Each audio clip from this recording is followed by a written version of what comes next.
Não, meu querido, nunca houve condenação e juízo algum dele sobre a vida dos gentios, porque a graça de Cristo é o que basta. Não precisa de sacrifício, não precisa fazer mais nada, porque a graça é o suficiente. Que Paulo mesmo diz que vós sois salvos pela graça, mediante a fé. Isso não vem de vós, é um dom de Deus. Não vem das obras para que ninguém se gloria. Efésios capítulo 2, versículo 8 e 9. Ele diz, você é salvo pela graça. Pela lei não, mas pela graça. Entendeu? E a graça basta. E o apóstolo Paulo diz em Romanos capítulo 8, versículo 1, agora nenhuma condenação há para os que estão em Cristo Jesus, que não anda segundo a carne, mas segundo o Espírito. Presta atenção aqui agora. Romanos 8, versículo 2.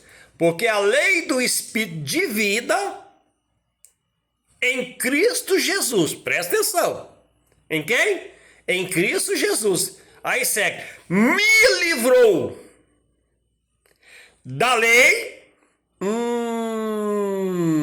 Livrou da lei? Livrou. Que mais que livrou? Livrou do pecado. Que mais?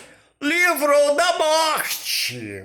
Lembra dizer que a força do pecado é a lei?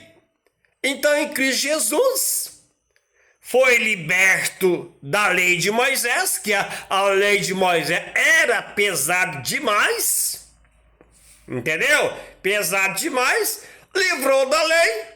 Livrou do pecado, que é a dívida, que era o pecado, foi levado na cruz, e livrou da morte.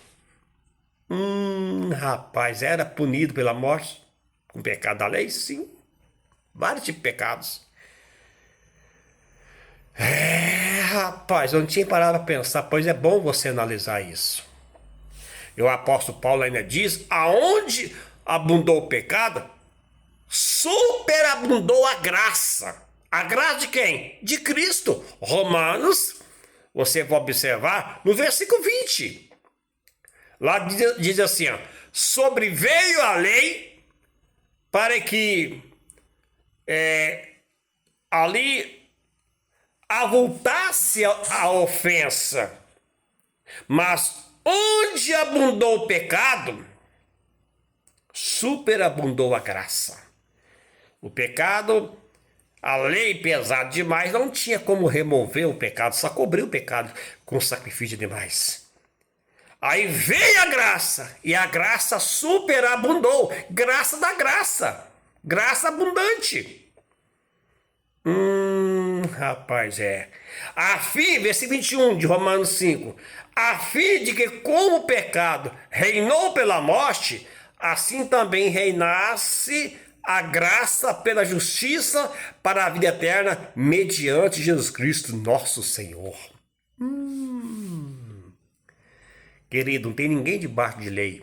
Gentias nunca ficou debaixo de lei. A lei nunca foi dada para gentios. E a graça veio para os gentios e a graça também hoje para os judeus. E aí?